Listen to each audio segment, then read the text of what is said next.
In this session, we'll be looking at 20th century Catholicism in the United States. Um, Certainly, there's a lot we can say about Catholicism in the United States in the 20th century, and we are just going to touch on a few things. We're going to touch on some issues related to practice. We're going to look at some ways Catholics approached the culture around them in the United States, and then we're going to talk about a major shift that took place related to some of the theology and a practice of Catholicism in general, globally, but we'll kind of think about some of the changes that brought about in the 20th century in the United States.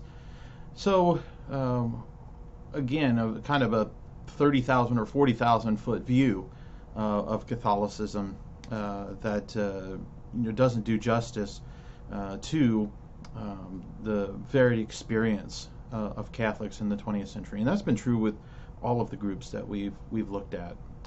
There's just so much that any one of these groups we could have spent an entire semester on, just looking at how they developed in the United States.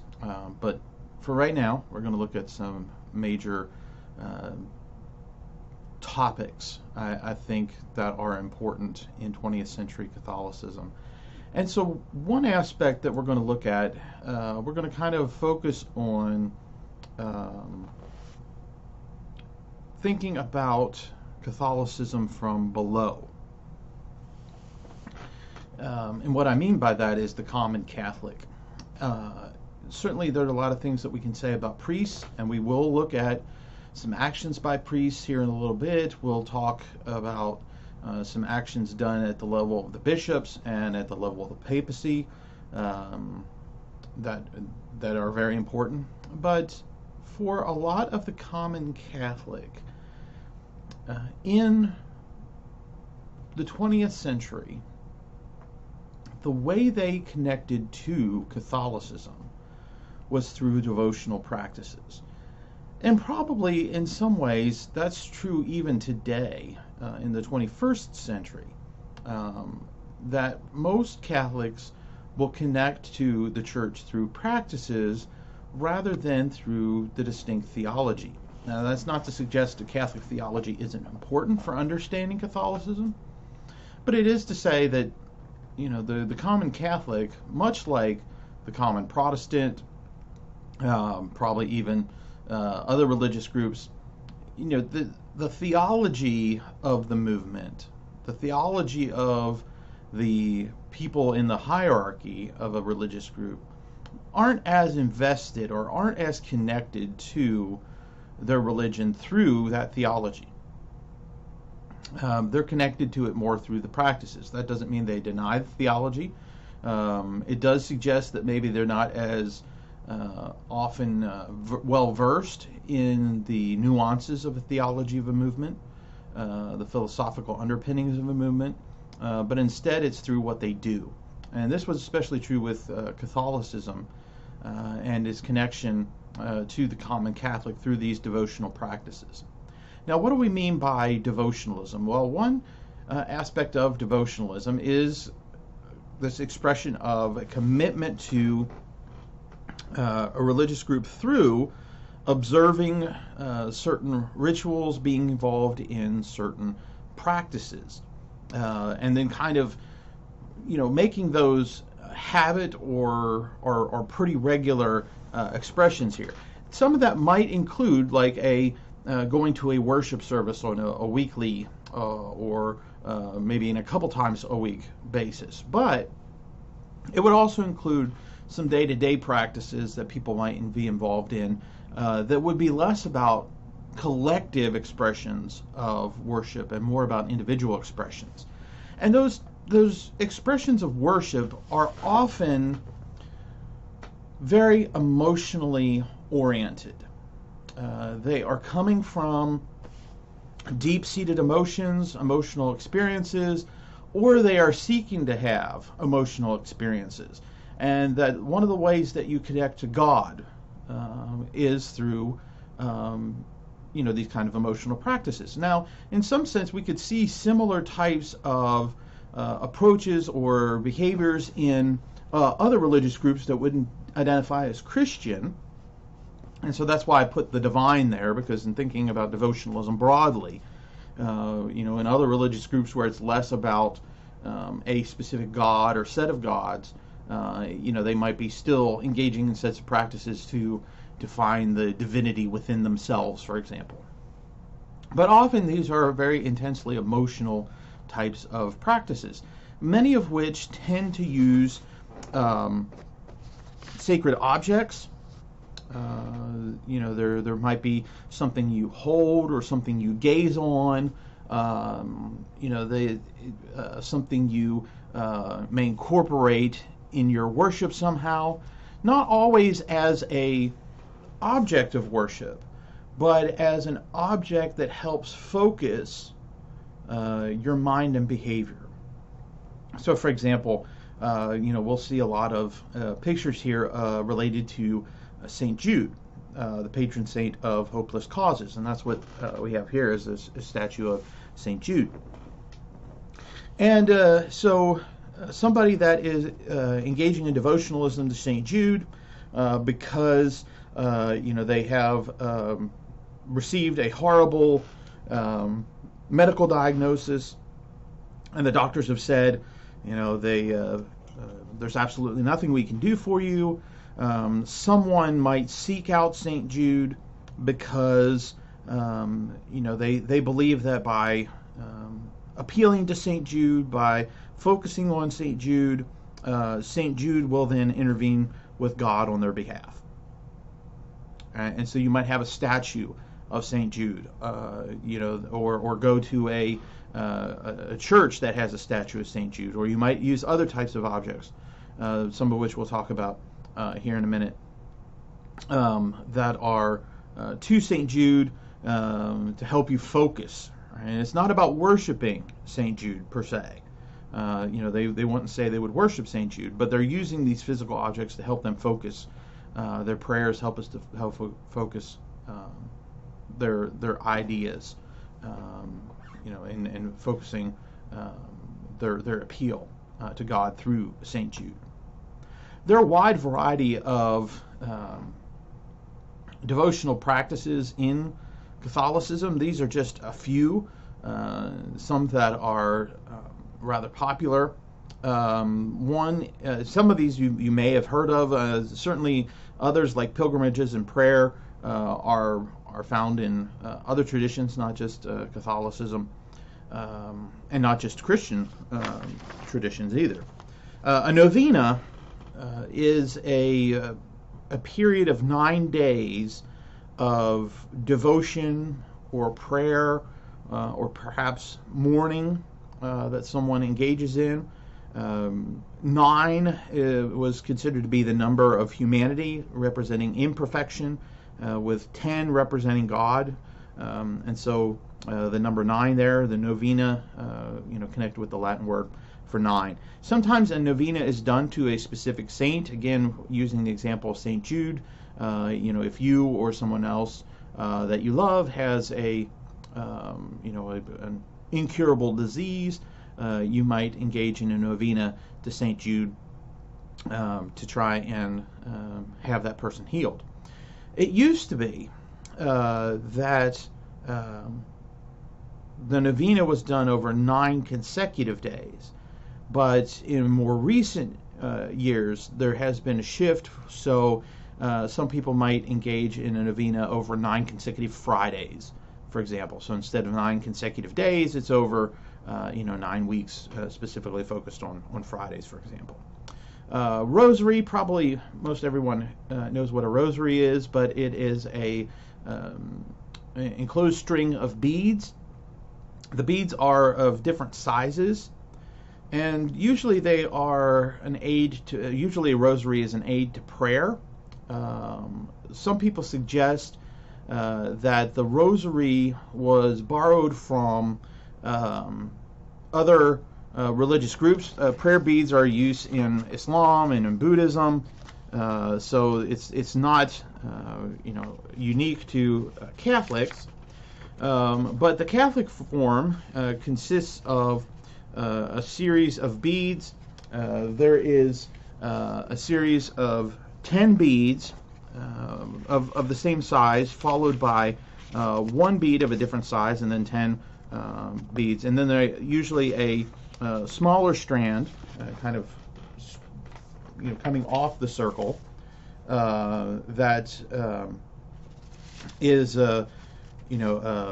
meant to be of a different set of beads.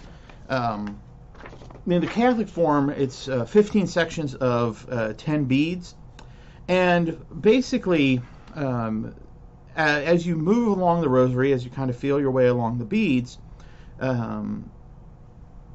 you say different prayers at the different size beads. So in the Catholic form of this, it's also used in Russian Orthodox and Greek Orthodox.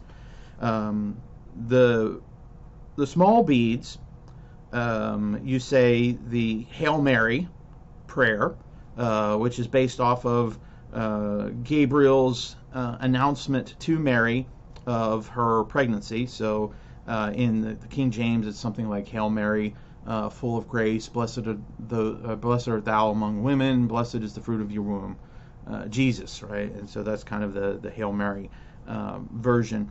And then the larger beads is the Our Father, Our Father who art in heaven, hallowed be thy name, right? And so you kind of move along the beads that way. And so people might use it to help focus their prayers. 40 hours is devotion to the Eucharist or communion. Catholics, of course, believe that in the process of the Mass, that the priest, when saying the words of the Mass, is essentially causing the transubstantiation, or the change of the elements into the body and blood of Christ. So the wafer, the host, as it's called, in Protestant and Protestant-like churches, it's often called the bread. That is transubstantiated into the body of Christ, and the wine becomes the actual blood of Christ. In Catholic theology, of course, it still looks like a wafer, and it still looks like wine, tastes like a wafer, but it is actually in its substance changed into the body and blood. And so with the 40-hour devotional, as you kind of see in this picture here, the Eucharist might be left exposed, and people will say prayer before it for 40 hours. And you're kind of devoting yourself to the Eucharist, but of course really kind of what the Eucharist is, the idea of the body and blood of Christ. Again, it used to be, it was 40 straight hours of prayer. In more recent years, it's been, there might be a couple hours this day, and a couple hours the next day, and a couple hours the next day, instead of a continual 40 hours of prayer. Pilgrimage, of course, refers to the idea of going to places that are believed to be sacred because of their connection to a specific individual or a specific event. Prayer, of course, shrines would be places that have they might have a statue of a particular saint, or a saint might have been said to have done something there. Somebody might have a shrine in their backyard, perhaps. There have been cases of like roadside shrines where you kind of be driving along and there's this shrine to, again, St. Jude, for example, or a shrine at various places. Here in Alabama, there is a shrine up towards Coleman. I believe that's the related to the. I believe it is related to the Eucharist. I could be wrong about that. but it's a shrine where people will go and visit. Shrines might be towards specific saints, or like I said, the sacrament, the Eucharist. But these holy places that are established, they may not be specifically connected to a special event. Where, for example, something like Lourdes in France, where Marian apparition is said to have appeared. Right, Mary appeared to this young girl, in the 1850s. So that's you might go to a pilgrimage there, but there might be a shrine at this place, or you could have a shrine that has nothing. Nothing special happened here. It's just this person decided to set up a shrine to Mary, for example. Most of the devotional practices are connected to the sacraments. We talked about the sacraments previously. The 7 sacraments. These practices that Catholics claim bring grace to individuals. There are 7 in the Catholic Church. Some of those related to the life cycle, baptism, last anointing or last rites, sometimes just anointing of the sick, so it doesn't have to be specifically at death. Some are expected to be practiced regularly, like what's pictured here of confession, right? Confessing your sins to the priest. And of course, the idea is the priest is an intermediary there between the penitent, right, the person confessing their sins, and Jesus, who is the one that is actually forgiving their sins.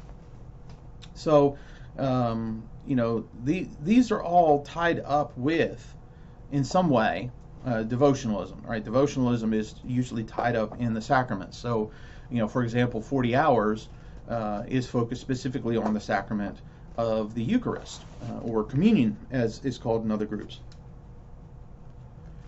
So, there could be a specific devotional practice that way, or it could be connected with other types of sacraments and practices. There are considered to be kind of 3 components to a sacrament. One is the actual thing done, whether that's the taking of the Eucharist, or the body or the water being sprinkled on a baby, an infant. There is the inward grace, right? The thing that is the experience that is supposed to take place inside a person. But then there's also the divine institution, which is a sacrament in Catholicism, because the Church has said it's a sacrament. So Catholics can't just make their own sacraments. Those things have been decided by the Church. Now, the Church, of course, would claim that they've been guided by God and the Apostles' teaching and the tradition of the Church. But essentially, it becomes an issue of, right, this is a sacrament because the Church has said it's a sacrament.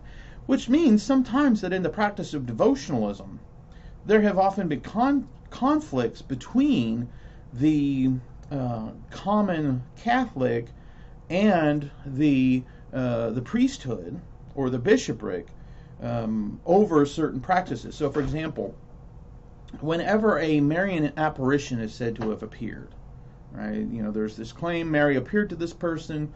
The Church will investigate it and then make a determination as to whether or not it is an actual Marian apparition. And there are several of those that they claim, where Mary is supposedly appeared to a particular individual. There are others, though, where there are claims, and after investigation, the Church says, no, this wasn't a Marian apparition. But that doesn't necessarily all the time stop the belief of the common Catholic that it was a Marian apparition. So people will, take pilgrimages to these places, believing that Mary actually appeared and in this spot, even though the Church says no, it doesn't appear to be an authentic Marian apparition. And there's places like that in Europe, even in the United States, where people believe Mary has appeared, but the church has said that that's not the case. The sacraments, of course, and devotionalism are kind of this meeting of physical and spiritual. Right? There are spiritual experiences said to be happening, as well as physical things being done, or physical things taking place. As mentioned, there are a couple of things involved in devotionalism.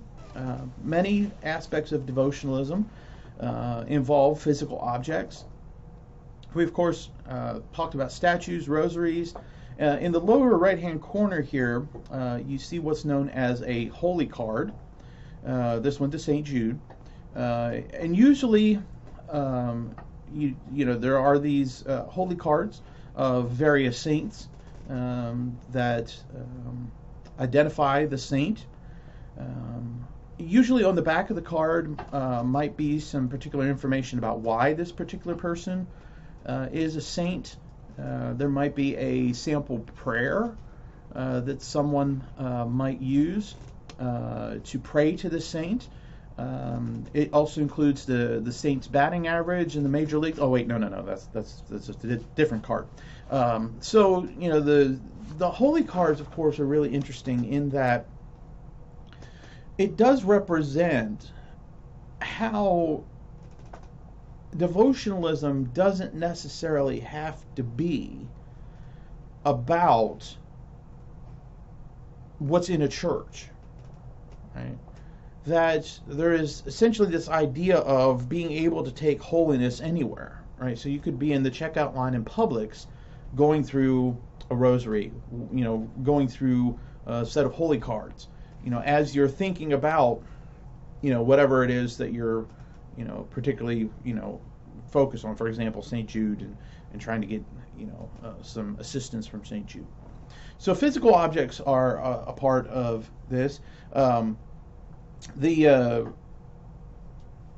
picture to the left of St. Jude is a nightlight of Our Lady of Guadalupe, and so there's even other aspects of this, right?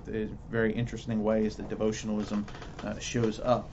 I don't know how many people that would be devoted to Our Lady of Guadalupe would have a nightlight. It might be more of a kitsch type thing, but it does reflect, the expansiveness of devotionalism. Also involved, of course, is the body. The body, very important in devotionalism. It's an engagement of the senses, right? There might be things that you're touching, smelling, tasting. You might engage in special postures, right? Kneeling, bowing, doing the sign of the cross. Those kind of habits become very ingrained in somebody. That it becomes a part of who they are. So, for example, I've been at weddings that are taking place in a building, Church of Christ congregation meets. The people that are there are members of the Church of Christ. And you will see somebody come in, and before they get into the pew, they will kneel, do the sign of the cross, and then sit. Why? Well, even though it's not a Catholic church, there is still that notion of this is what you do when you're in church, so to speak.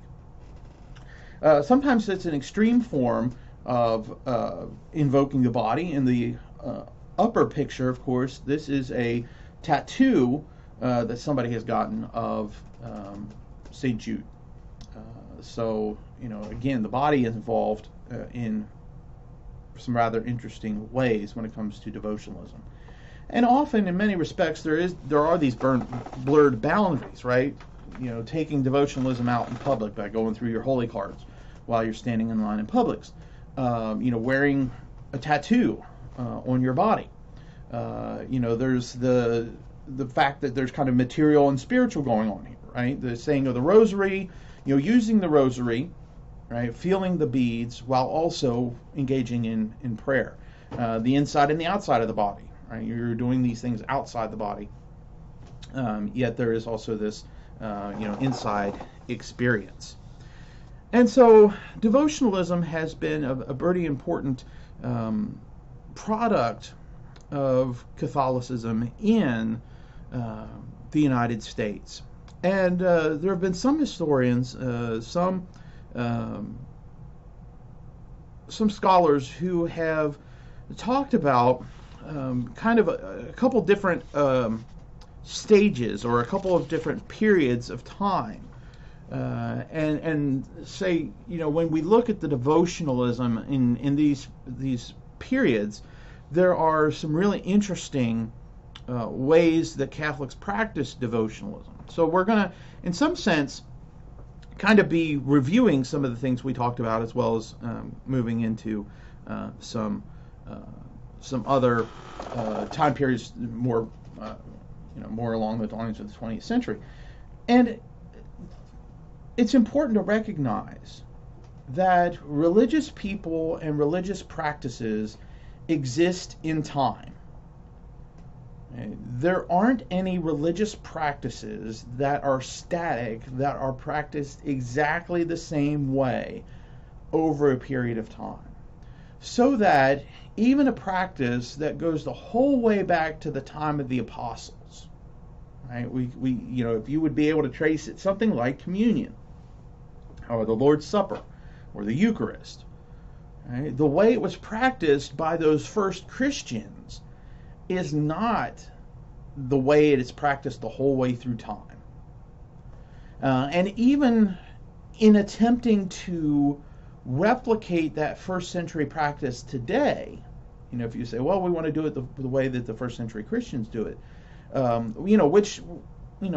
certainly approve of the idea of trying to follow what the apostles taught and what the first century Christians practiced, but we don't follow it exactly, even in those groups like the Churches of Christ that want to try and do what they did in Bible times. Right? The setup of our congregations, the way the elements are passed, the size of our congregations, all those things are different. Even though the same idea of the bread, fruit of the vine, yes, there's a commonality there, but there's also this way in which the practice today is distinct from or different from the first century practice. So there's continuity, but there's also change. And when we think about devotionalism, same kind of thing. Religious ideas change, religious people change, and religious devotions change over time in prominence and meaning, right? So some devotions might be more popular at certain times in the history of Catholicism, or they might mean certain things at different times, at different time periods in Catholicism, because of what's going on in the experience of Catholics. So the first stage would be kind of the foundational stage. This would be roughly from the post-Revolutionary War period to the end of the Civil War, so kind of the beginnings of John Carroll, right? There's immigration that's taking place. There's general instability that's going on. Just in general, there's not a... the United States is not necessarily an established safe place for Catholics. It's not what they had in Europe. So there's a lot of instability. And it's also during this time where Rome starts to pay attention to Catholics in the United States. Right? This is the ways in which Rome starts to say, okay, you can't develop an American Catholicism, right? This is the expectations. And so in many respects, there was an effort by the Roman hierarchy, Roman Catholic hierarchy, to encourage certain devotions, right? To try and kind of standardize the church and try to, help make sense of being Catholic in the United States.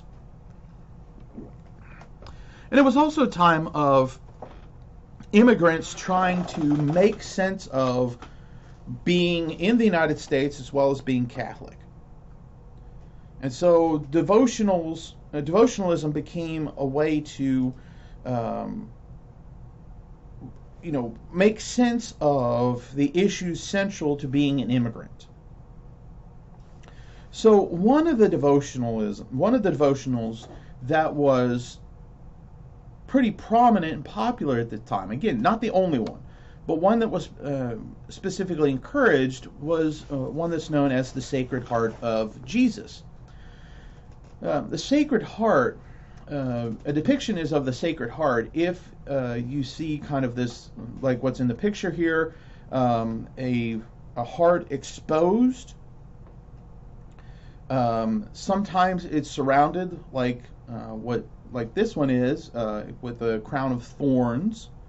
There's, it's almost like a halo, like the halo around Jesus' head. The heart is wounded. Sometimes it might be depicted as bleeding, often shining, because of course it is the heart of Jesus. And so the focus, tends to be about thinking about a Christ who suffers. Right? And so this element is about the sufferings of Jesus and connecting with the sufferings of Jesus, which as an immigrant, as Catholics are coming to the United States, they're experiencing this persecution. The Sacred Heart of Jesus becomes a way for them to, internalize this message about heaven understands your suffering, right? Christ saying to the person, I know you suffer. That Christ shares their suffering. And so, attempt to kind of be united with Christ in daily life. And so what's interesting with this version is that it was something where there was involvement by the hierarchy in kind of developing this devotion. Right? It was very much encouraged by the priests and the bishops to really kind of standardize Catholicism. The second period that scholars have talked about would be what's referred to as the Catholic Cocoon. Essentially the post-Civil War period to roughly the almost end of World War I. Again, here is this period of the rise of immigration, and with it, Anti-Catholicism. And it's also a period of, these fear of immigrants, and so a lot of Catholics, though certainly not all, kind of develop these Catholic ghettos. These places where, they were specifically, living together as Catholics. And while it's certainly not an absolute. There wasn't an absolute Catholic cocoon, but in general, there was a way in which Catholics created these spaces that were Catholic spaces that allowed them to be involved in Catholic practices. Some of these practices were ethnic practices that different ethnic groups practiced together. In some cases, these devotions were encouraged by the hierarchy, introduced by the hierarchy. Some were ones that Catholics introduced, by Catholics without the priests. Right? So they were common practices, practiced in homes or other places without priests being involved, explaining what was important about here, etc. A lot of attention to Mary, and one expression of that was through the rosary. We've already kind of talked about the specific rosary and what that represented. And it's not just the beads; it's about a way of saying prayers, often specifically connected with Mary. And so, devotion to a variety of Marys, the various Marian apparitions. We talked about Our Lady of Guadalupe, Our Lady of Lourdes, supposedly in Lourdes, France, which reinforced the doctrine of the Immaculate Conception, the idea that Mary was born without sin, so that Jesus could be born without sin, connected with the doctrine of original sin. This Mary that's depicted here is Our Lady of Grace. So the Rosary, could be, a way to not only say prayers yourself, but to connect with other people. And as I mentioned, sometimes it was influenced by the priest, sometimes it was not. Which brings us into kind of the third stage, the one that brings us into the 20th century. It was an era where Catholics were kind of emerging from the cocoon, coming into more prominence, and so a lot of the devotions were more public. Many of them often patriotic. So it was more about kind of connecting with national life rather than cultivating inner life.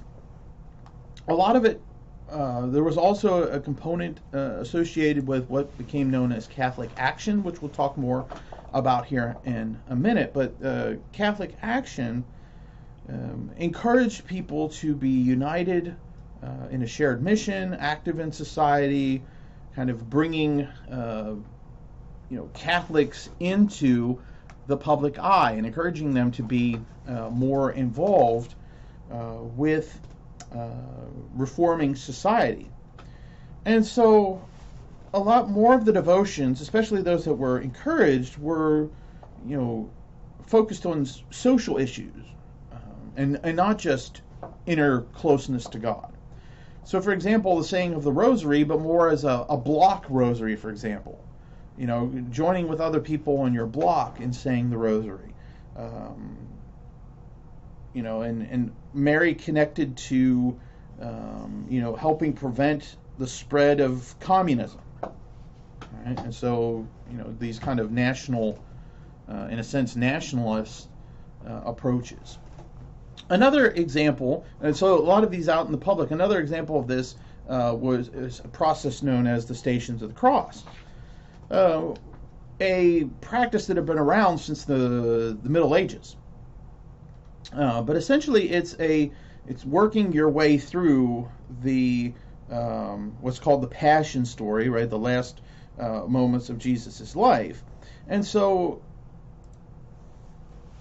there would be these plaques set up inside churches, these stations. They might also, especially in this time period, move outdoors. So, kind of set up, maybe if there's a garden area in the complex where the church building is. And you can, so basically you walk through these stations, kind of, which starts with Jesus receiving his cross, and then you kind of walk through the various events, some of which are Catholic tradition, not biblical text. And so you walk through to each of these stations, meditating about different elements of Jesus's being condemned to, Jesus being put in the tomb. And like I said, they used to be mostly in churches, but during this period, you would see them out a lot,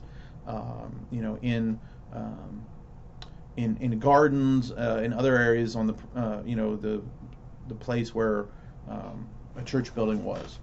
And the focus tended to be, at least in this time, right, God's willingness to act for the good of humanity, right? And thinking about some of that with respect to certainly what Christ did on the cross, but then also thinking about what Catholics could do to help bring about better situations for the contemporary period.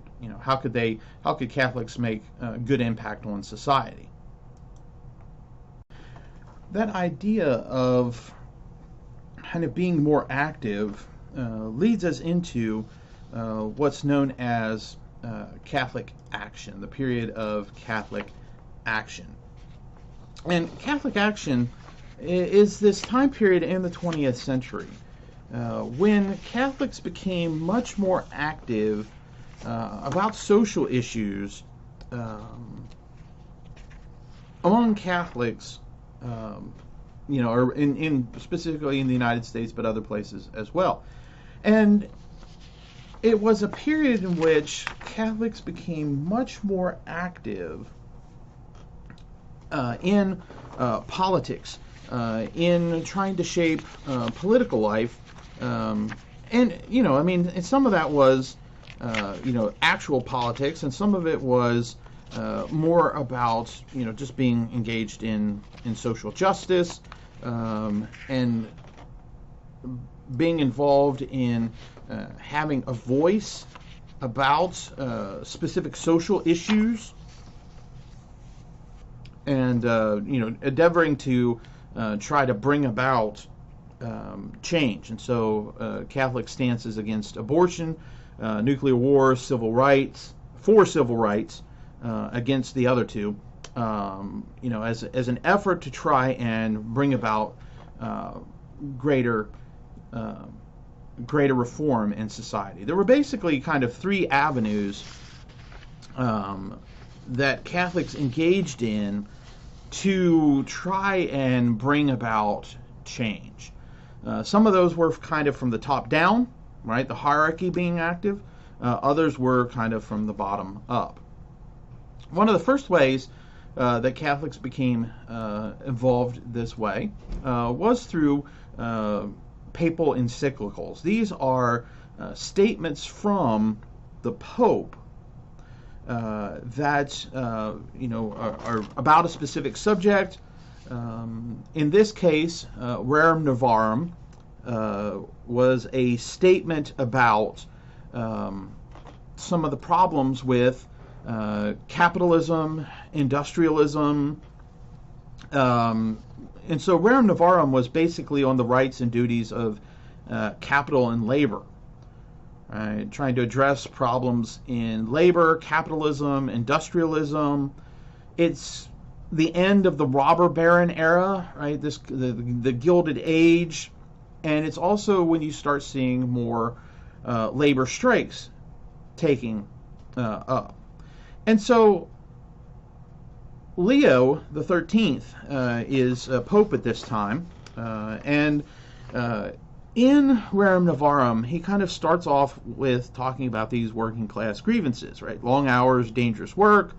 Quote, a small group of very rich people have been able to throw upon the masses of poor laborers a yoke that is little better than slavery itself, right? So that, there's so much power in managers, and they're oppressing workers. Now, one of the solutions that people were offering in the late 19th century was socialism. But that, for Leo, is not a good approach. Instead, Rerum Novarum defends private property.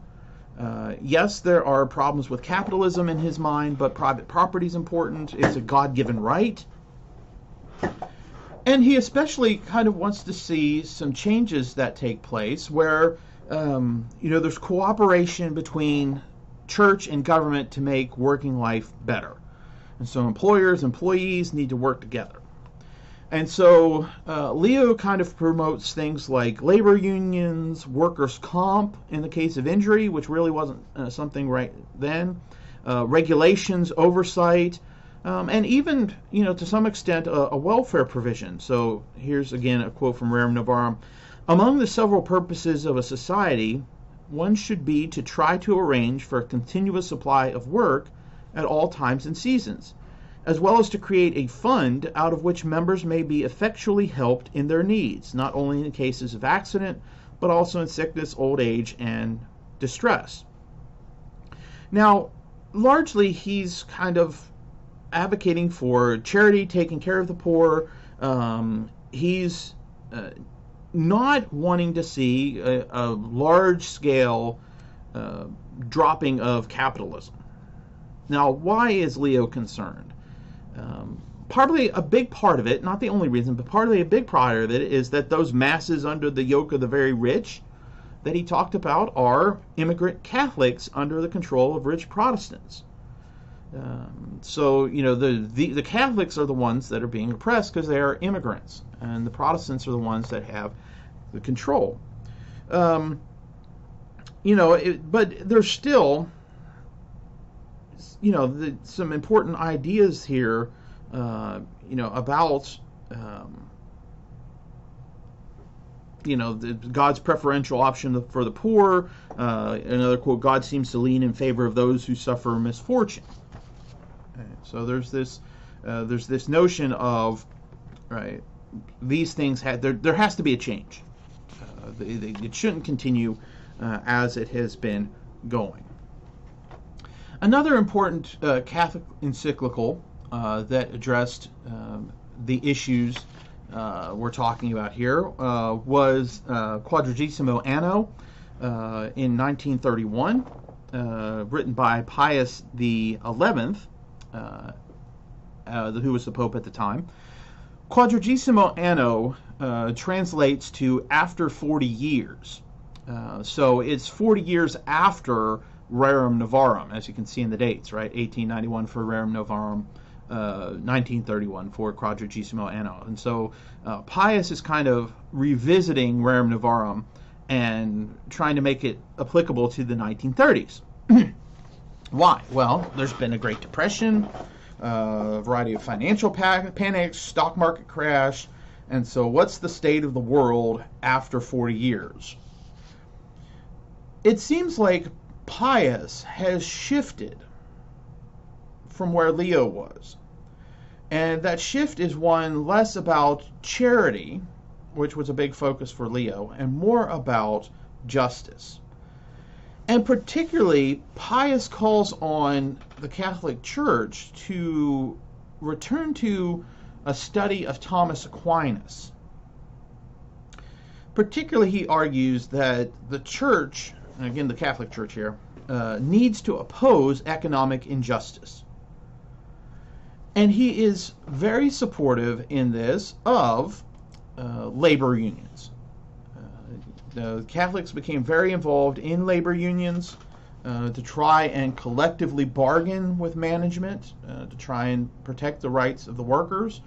But he also kind of softens the church's stance on socialism. That Pius argued that there were times where the government should adjust ownership to meet the needs of the public good. All right, so where Leo in Rerum Novarum very much looked upon private property as a divine right, Pius in Quadragesimo Anno is less committed to that, and less committed to antagonism towards socialism. Now, he's not fully open to socialism because, socialism had some views of authority that would have worked counter to Catholic notions of authority and hierarchy. But there were some ways in which Pius believed that sometimes the government needs to get involved and to kind of almost redistribute wealth, in a sense. So one way that Catholic action took place was through these papal encyclicals, meant to address some of the issues of justice and social order. Another way that Catholic action kind of proceeded was through labor unions and labor priests. Many Catholics, especially the Irish, were drawn to labor unions. The labor unions were a way to collectively bargain. And yes, there's all sorts of things related to labor unions and corruption and a variety of things. But at its base, as they started, a lot of Catholics were drawn to them because, as immigrants, they did not have a lot of the protections and rights that employees have today. And so originally Catholic Church had been kind of opposed to these unions, even though, Catholics were often joining them, the common Catholics.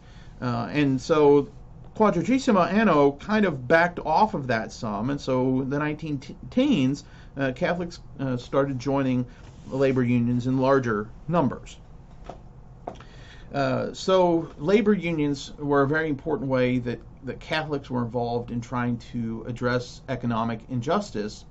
But there were a variety of priests as well who became reformer priests, who were out on the front lines of strikes or other types of situations where there was tension between labor and management. One of those, one of the most prominent ones, is a priest named John Ryan, pictured there here, Irish priest in, I believe it was Minneapolis. And so labor priests were out there providing a social vision for the church, preaching to congregants about the need to be active in society. It was a vision that was outwardly oriented, right? Instead of the closed kind of internal focus that Catholics had, there was more of an outward focus. How can we reform our society, especially bettering it for Catholics, but everyone in general? And those priests that were reformer priests, not all of them were, but they tended to be rather liberal when it came to economic issues. Much more open to socialism, reform of capitalism, they're much more on the liberal wing of this. And that kind of continues on other issues as well, not just economic issues. As we go through the 20th century, you begin to see this split with some priests being on the more conservative side, politically, economically, and then and socially, morally. Other priests being more progressive and liberal on economic issues, social issues, etc. So Catholic action taking place through papal encyclicals, work of the papacy, through the priesthood and labor unions, and then some other famous, active, common Catholics. One of those is a woman named Dorothy Day. Day actually was a convert to Catholicism, did not grow up Catholic. She was born in Brooklyn in 1897, and early in her adult life, she was radical, very radical, interested in anarchist movements, right? Society without governmental rules, very influenced by Marxism and communism. But eventually, she would convert to Catholicism. And when she converted, she kind of attempted to wed this socialism and Catholicism. So she didn't completely give up her socialist belief when she became Catholic.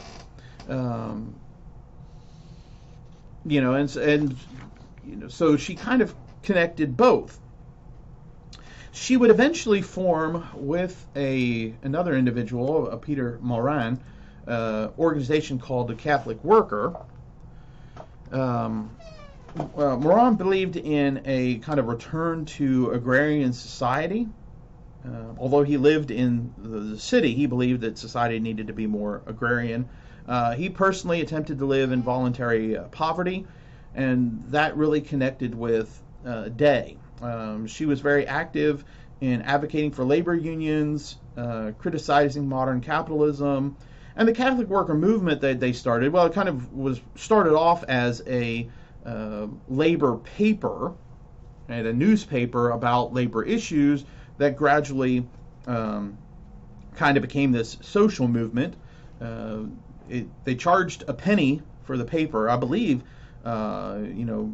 Even up till recently, I'm not sure if it's still around or not, but even a decade or so ago when it was still around, it was still a penny for the paper.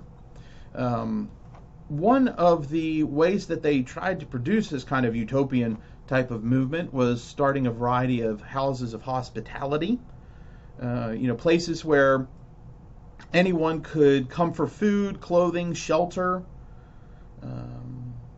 and set up these houses in most major cities. I believe at the highest point there were about 150 of them that were in existence.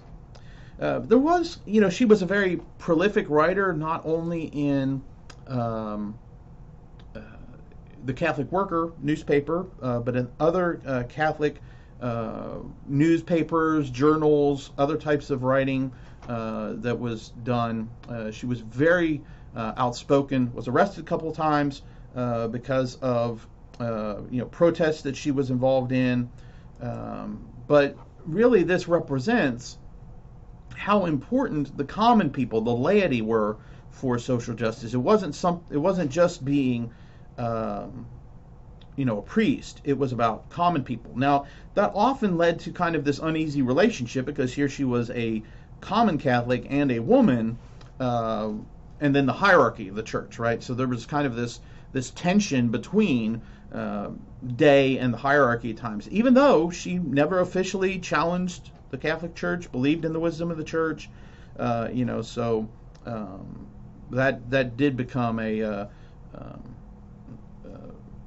place of tension between Day and the Catholic Church. The last major section that I want to talk about related to the 20th century is the development of the Second Vatican Council, sometimes also referred to as Vatican II. Vatican II was a massive shift in Catholic thinking. Again, kind of one of these top-down types of things. It was a development that took place in Catholicism that radically changed a lot of the ways that Catholics did things. Now, on the other hand, in the papacies that have been in existence since Vatican II, particularly the papacies of John Paul II, Benedict XVI, even to some extent Paul VI, he becomes Pope during the council. There has been an attempt to kind of roll back some of those changes, to roll back some of those developments. So before we get into Vatican II, let's kind of set the stage for this. So in 1958,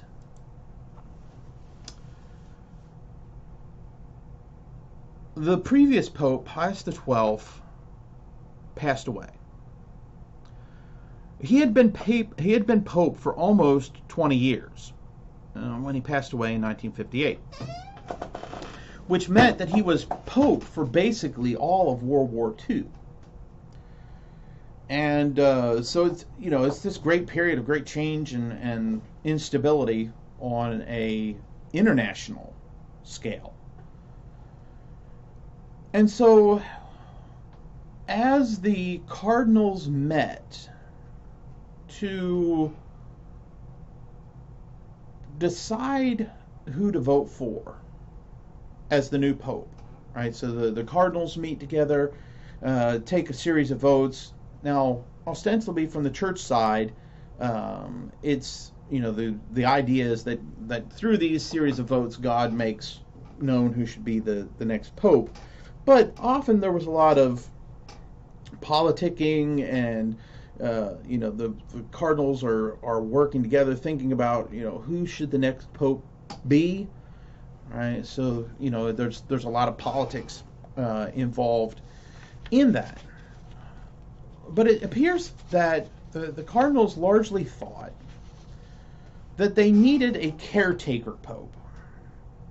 Now, a caretaker pope essentially is an older individual who probably won't live as pope very long.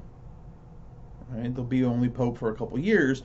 But the idea perhaps was that when this person becomes pope, for a couple years, allow things to settle down, and some stability, the older person, they won't be making waves, and, once that person passes away, somebody else that's younger can be selected, and things kind of be ramped up again. So the individual that they chose to be the next pope was a man named Angelo Roncalli, who took the papal name John the 23rd. Now, John the 23rd, there had been a previous John the 23rd who was actually declared to be an anti-pope. And he was pope back in the 1300s, but not officially recognized as pope. So that may have been a suggestion as to who he was going to be. But it became obvious 90 days after becoming pope that Roncalli was not going to be a caretaker pope. So 90 days after he's pope, he calls for a worldwide council, which is not something a caretaker pope does. But further, he expresses that the goal of the council is to be aggiornamento, which is a Italian word that means modernization. That what the council is going to do is modernize the Catholic Church. They're going to throw open the doors of the church, as it was said, and sweep out the accretions of history. So kind of the presentation is there have been a lot of things that have gotten into the Catholic Church over the centuries that may need to be reformed or gotten rid of. And the council is going to, examine this. He was connected quite frequently for American Catholics with another John, John F. Kennedy. Both of them were Catholic, of course. Both of them kind of committed to this notion of renewal, change. John F. Kennedy, of course, the first Catholic president. Both of them named John, so they were referred to as the two Johns. And so, a Catholic family might have a hanging in their house with the two Johns, John F. Kennedy, John the 23rd. What further connected these two Johns together was they both died in 1963. John the 23rd died in June of 1963, right in the middle of the council. Paul VI will become the next pope and kind of finish the council out. JFK died in November, so both of them died in 1963. In Vatican II, there were all sorts of issues that were addressed. Just kind of a brief overview, but things like the style and pattern of worship, the identity of the church. What does it mean to be the Catholic Church? What's the relationship between the church and the world? What is the relationship between Catholicism and other religions? Should Catholics support religious freedom? What's the role of nuns and priests? So there was this wide view, or expansive view, that was going to be undertaken to address, the entirety, basically, of Catholicism. And so here's this worldwide council that gathers together all the world's bishops and the Pope. And there was just a little bit under 3,000, almost 2,900 bishops at the time. So bringing together all these bishops, which was a rare occurrence. Vatican II took place 1962. The council before that was Vatican I. I'm sure you could have figured that out on your own. Which was in 1870. The council before Vatican I was the Council of Trent, which took place in the 16th century, around the time of the Protestant Reformation. So these worldwide councils were very, very rare, obviously not being a caretaker pope. Now, we don't have the time to go through all the different changes and all the different issues that were addressed, but I do want to, in one sense, kind of give you a look into some of the ways that Catholicism changed by looking at one of the major issues, the liturgy. The liturgy, of course, refers to the style and pattern of worship. You know, what things are done, when are they done, how are they done. So, one of the elements of the Catholic worship, particularly what's called the Mass, one of the major worship gatherings of Catholicism, was predominantly focused around the Eucharist, right, communion.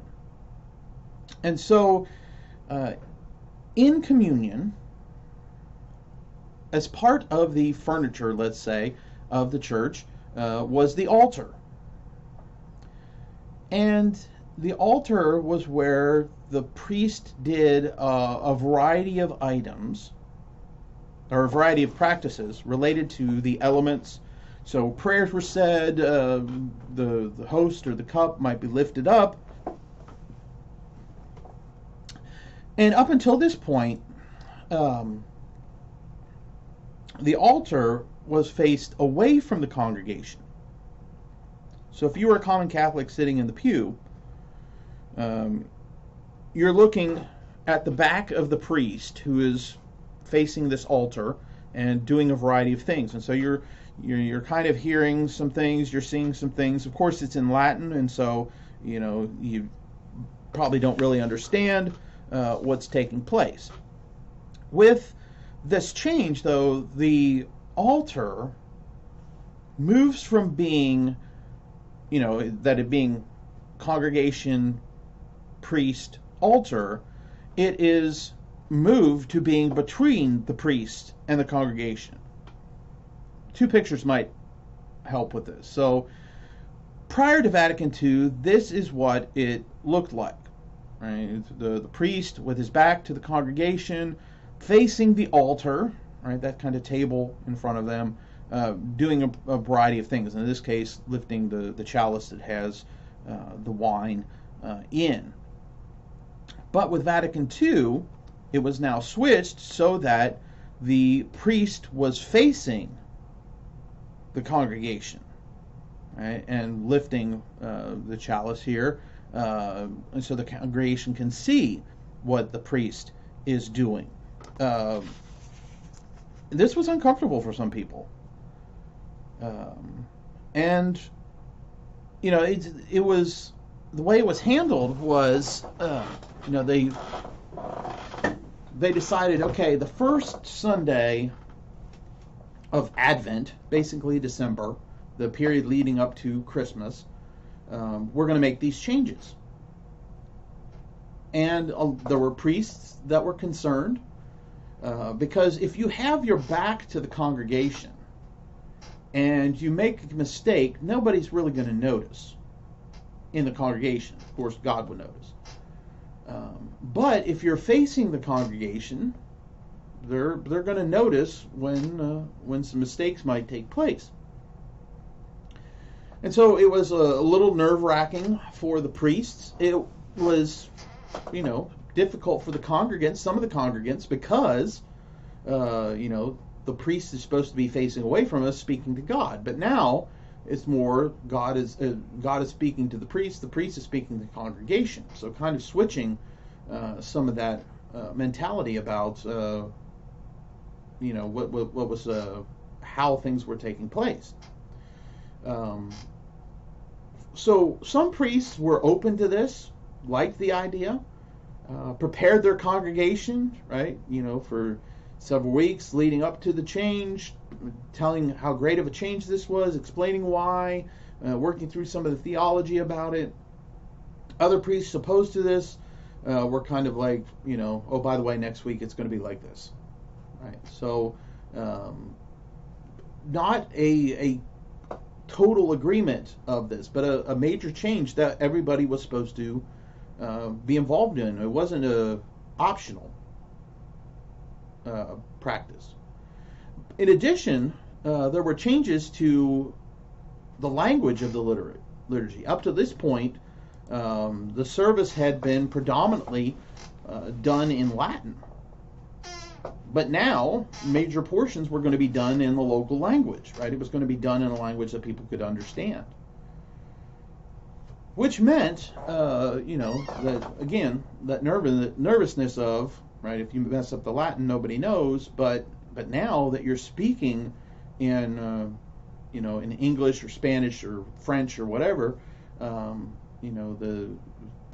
that changes some things. And so a lot of people had problems with that because Latin was considered to be a holy language by a lot of Catholics. And so to be speaking in English rather than Latin kind of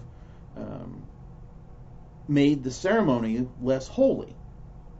Additionally, the Mass was revised, the actual ceremony of the Mass was revised to address the congregation rather than specifically talking to God. And so that too added another level of this. A third area that was changed, so you have the altar, you have language, was the level of participation that the congregation was involved in. Not much participation took place in the Mass. There might be some kneeling, some standing, etc. at various times, but when the priest was actually going through the Mass, prior to receiving communion, people might be involved in their own devotions, right? Saying the rosary, etc., while the priest's up there doing, saying the various prayers and other things related to the Mass. People, quite honestly, people were making business deals, etc., right? So they weren't very involved. But now the congregation was expected to be more involved. People that weren't priests involved in reading, right? Maybe reading the passage of Scripture for the day. Congregational singing. Singing had essentially been eliminated from Catholicism. Congregational singing, I should say, had essentially been eliminated from Catholicism since the Fourth Lateran Council in 1215. You had choirs and soloists. It wasn't Catholics weren't involved in this. One Catholic, for example, was so upset about this that he actually wrote a book called "Why Catholics Can't Sing," which has a really interesting title. It wasn't just about the inability of Catholics to sing. It was, we shouldn't be singing. Right? This is not something we should be doing. Another way that participation became a part of Catholicism was the expectation that at certain points in the service, people were to give various responses. So the priest would say something, the congregation would respond back with a specific phrase, right? Everybody, the priest might say, "Peace be upon you," and they might respond, "And upon you," right? So an expectation that you're going to be actively involved. Vatican II really had some very profound effects on Catholicism globally, especially for American Catholics. I mean, this completely changed what Catholicism was for them, how they were participating in it. It led to, instead of unity, fragmentation, right? That there was an openness to a variety of Catholic voices, and so there wasn't a often consistent view of specific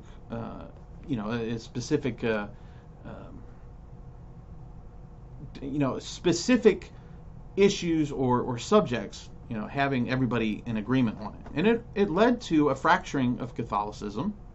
There are some conservative Latin-based churches that don't recognize the authority of Vatican II. They have essentially separated themselves. Now,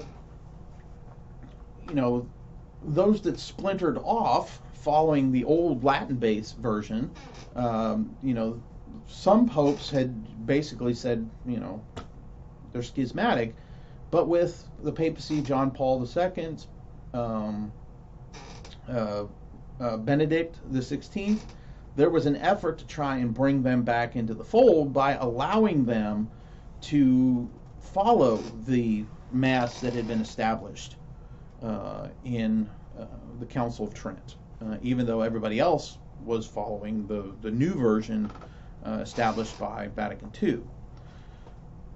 Of course, Vatican II kind of led people to be more involved in worship, to understand their worship, and a lot of people welcomed that in the 1960s. A lot of younger Catholics, older Catholics, again, many of them had some serious problems with this because it seemed like, it was less holy, there was something wrong, we shouldn't be doing it this way because the other way, the older way, was the way that God wanted, was, kind of the way they believed it was.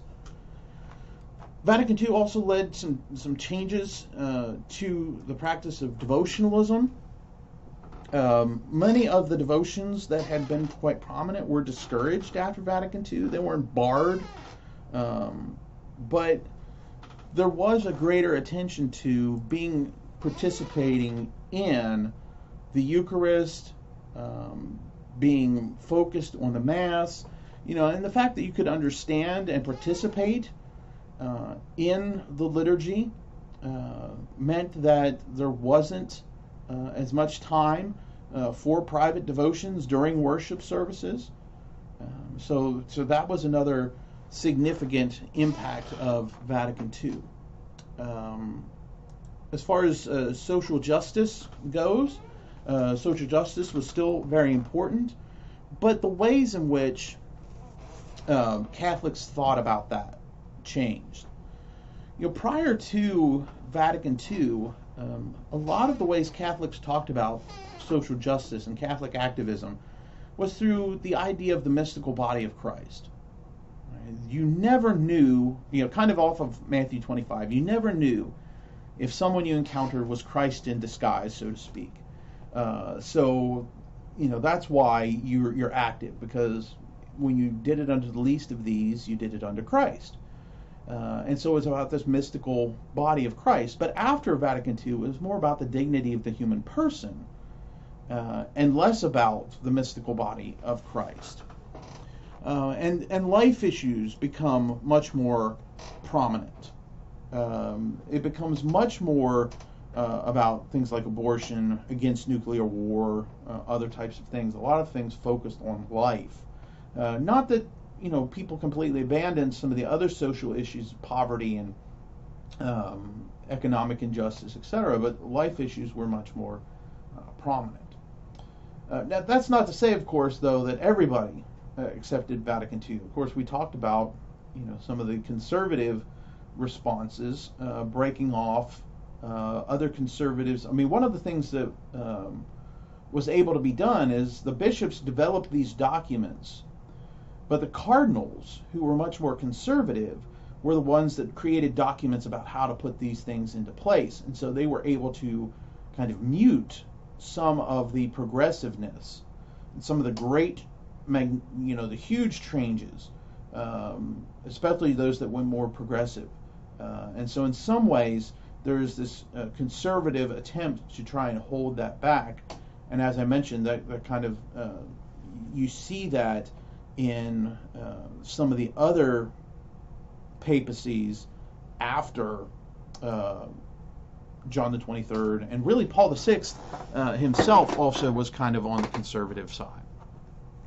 So those three sections, devotionalism, Catholic action, Vatican II, they don't get the entirety of the Catholic experience, but I do think they kind of show us some of the ways Catholics were changing, both globally but in the United States, and has really set the stage for a lot of contemporary Catholicism and the ways in which Catholics in the United States today engage the world.